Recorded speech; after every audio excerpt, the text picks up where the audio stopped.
Carmody Chats here in downtown Toronto with producer Don Carmody. What inspired you to get into the business? Oh, I don't know. It was not so much an inspiration as kind of an accidental thing.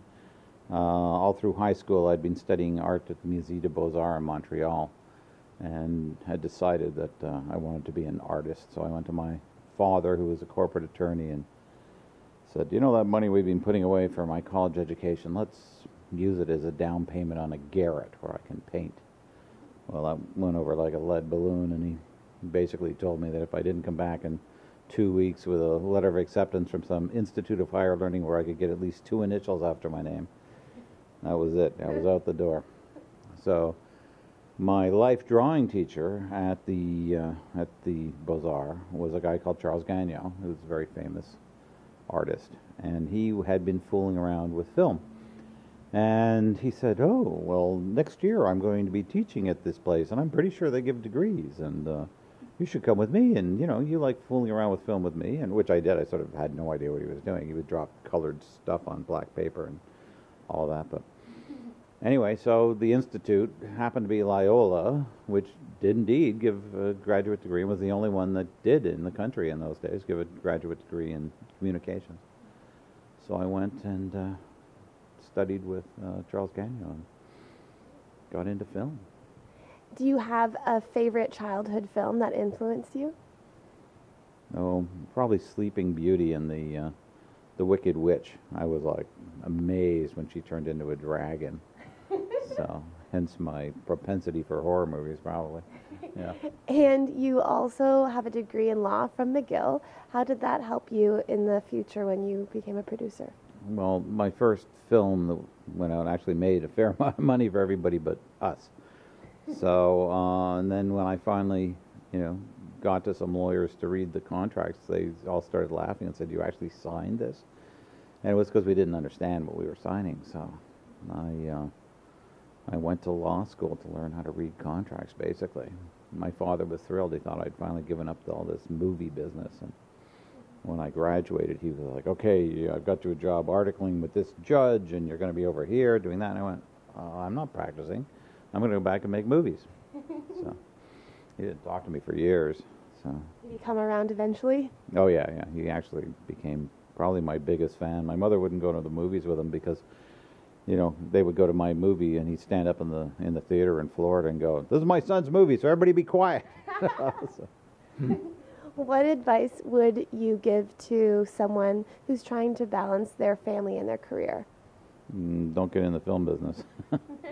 It's very tough. It's kind of a all-consuming passion. I mean, to do it at a proper level. This is not a 9-to-5 job. It's, you know, you don't get 2 weeks off to go for your vacation.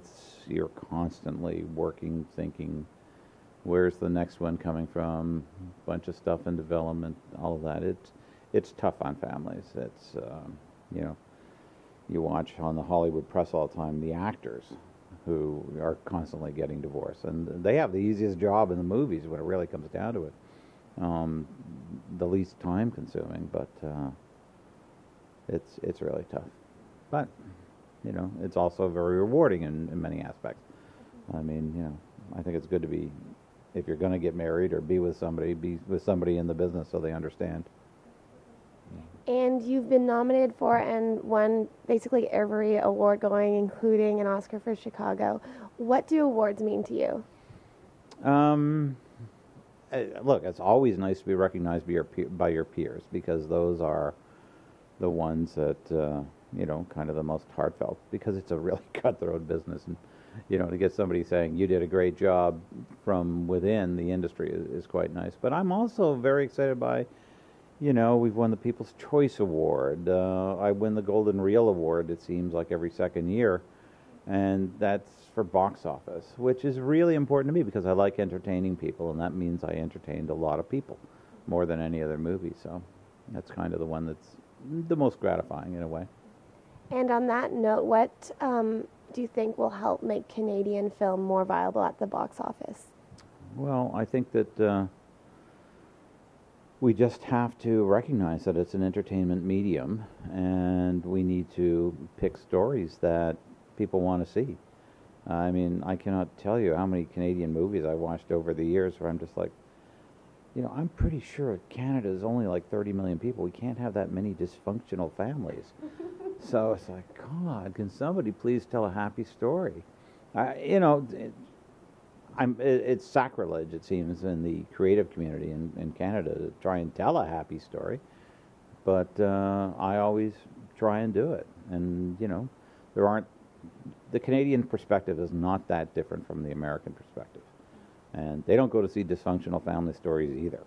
They like pure entertainment. Now, we can't be making Canadian version of Spider-Man, but we can be making Canadian comedies. I mean, Canadians are funny. Why don't we make a bunch of them, So. If you had to choose a film that was special to you, which one would it be?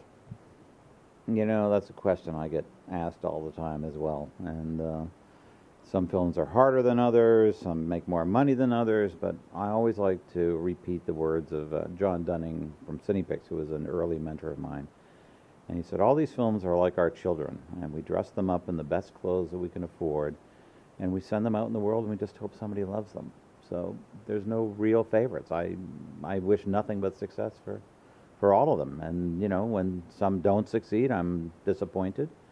And it's amazing how many come back years later and all of a sudden achieve success. I mean, look at the Boondock Saints. We thought it was a complete disaster, and it became this huge cult hit. And, movies have a life of their own, and they just seem to keep popping up there. So, no real favorites. And what advice would you give to an aspiring producer? Well, I actually give that advice a lot. I mentor at the Canadian Film Centre, and I mentor at the American Film Institute, and I'm always talking to the young producers, and I have my website where they ask me questions, and I always say, look, a producer is a kind of a Geiger counter for talent.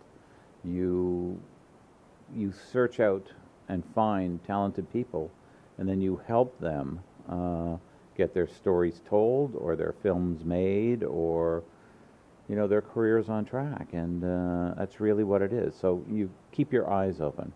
It's always a lot of reading, it's a lot of seeing what's out there, who's in the industry, and especially in those centers like the Canadian Film Centre and the American Film Institute and film schools around the world. It's like that's where the next generation of filmmakers are coming. So your job is to find out where's the talent in this group of people, and then gravitate towards that talent and help bring that talent to the forefront. And you're a producer. That's really what it is.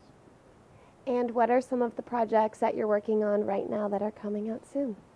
Coming out soon. The next one that comes out is Home Again, which is Sud Sutherland's feature film about the immigrant experience and what happens when these it's a story very much like Crash, and three interweaving stories about people that immigrated to the United States, Canada, and Great Britain individually when they were very, very young, and then because of circumstances committed a minor crime and are now deported back to Jamaica, where it's like being a stranger in a strange land and being treated like criminals in Jamaica, and just how devastating it is, and people don't realize that. So it's a really important story.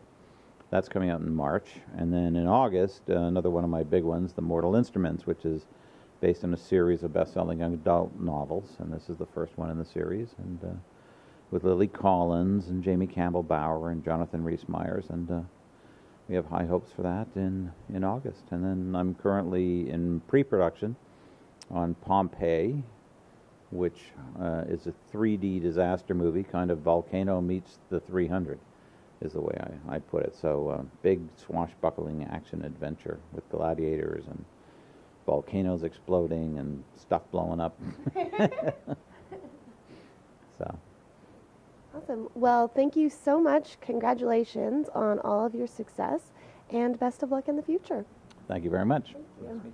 Nice to meet you too. I'm Katie Allman reporting for Katie Chats here in downtown Toronto.